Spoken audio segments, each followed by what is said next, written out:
register a web hosting provider? Well, the first thing that you need to do is to find a web host that has a good reputation. And to do that, you want to ask around, you want to look on marketing forums and web design forums and that sort of thing. And just simply ask around for recommendations, and people who have used a particular web hosting company and are happy with it will come forward and say, yes, you should go with this particular company. And the next thing, which relates to the first one really, is how reliable your web hosting company is. And then you want to see what the web hosting company offers. Do they just have sort of bog standard web hosting, or do they offer other things as well? You know, do they offer cPanel and Fantastico, for example? Will they let you run PHP scripts and host MySQL databases? What about the software that comes included? Do they have WordPress or Joomla or shopping carts and so on? All these considerations need to shape your decision. And then there's the operating system that the web hosting company runs their servers under. Most web hosting companies run Linux. Some offer Windows, some offer both. You might need Windows if you're going to run certain back office operations, for example.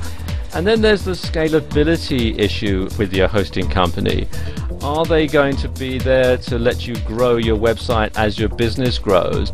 And then there's the price. And whilst nobody really wants to pay more than they have to, when it comes to web hosting, you get what you pay for.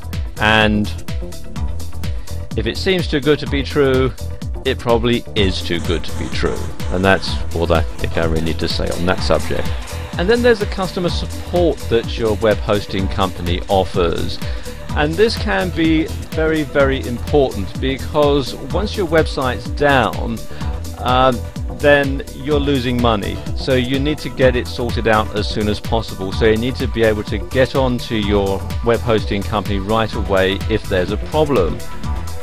So does your web hosting company offer 24-hour live chat, for example, so you can communicate with someone any time of the day or night? Do they have a toll-free number so that you can call them and speak to a real person and sort out the issue? Or do they just have an email help desk where you submit a ticket and they get round to answering it when they feel like it? You know, all these sort of things had to be taken into consideration. And the final consideration is the server location, where the server is physically located. For 9 out of 10 people trading online, this doesn't really matter. You're trading internationally, and where your server is doesn't really come into it. But for some people, it can be a very important consideration. For example, if you run a website for an offline business and most of your customers are local, then it makes sense to have a web server, if not locally in the same town, certainly within the same country, simply because you can then avoid currency fluctuations because the bills will be in your local currency.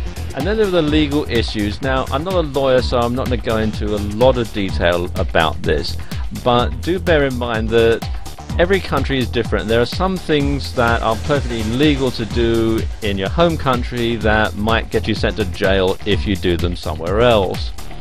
Now, if you have your web hosting in a different country to the one where you live or where your business is based, you need to make sure that your website complies with the laws in both countries. Now, for most people this isn't an issue at all, but if your website is on what might be considered a contentious subject, for example, you have an online gaming site or an adult website, or you sell products that are regulated like alcohol or pharmaceuticals, or even if you're selling a product that's based on public domain content, you know, copyright laws are different in different countries. So you have to take these into consideration.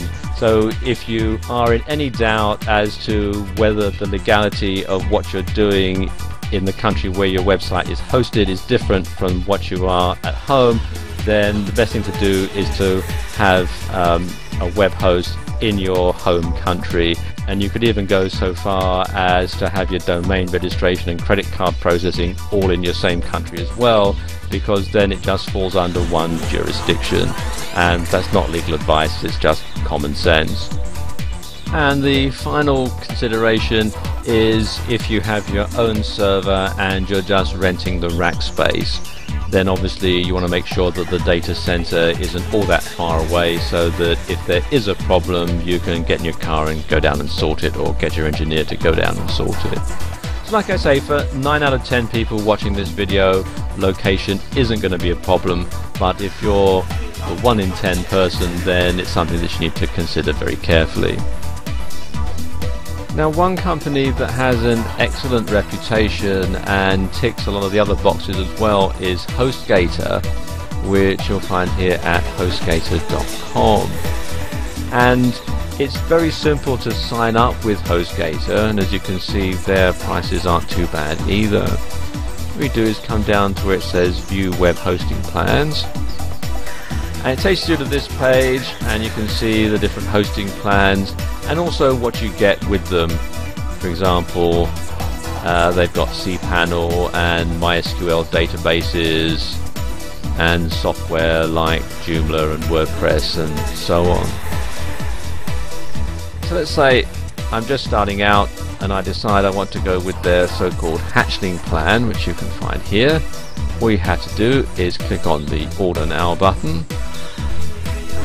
It takes you through to this page where you can either choose a domain name and HostGator will help you register it, or you can enter an existing domain name if you have one already. I already have one that I'm going to use, so I'm just going to enter it here. It's anothercompany.co.uk, and if you have a coupon code, you can enter it here. As you can see, at the time that I'm making this video, they have a special offer going, so it's already been automatically entered in.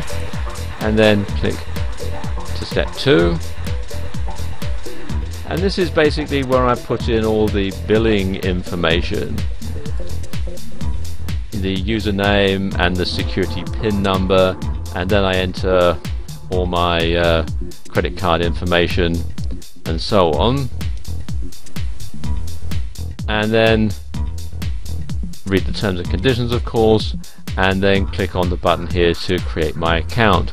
And what will happen next is HostGator will set this up for me, and then they'll send me an email which will have the name servers listed, and then what I'll do is change the name servers on my domain registrar so that they point to HostGator, and that's it. After, it can be up to an hour or so to get it all set up, but then I can simply log on to my website, log into my cPanel, start uploading all the data that I want to have on my website, and hey presto, I'm in business. It's that simple.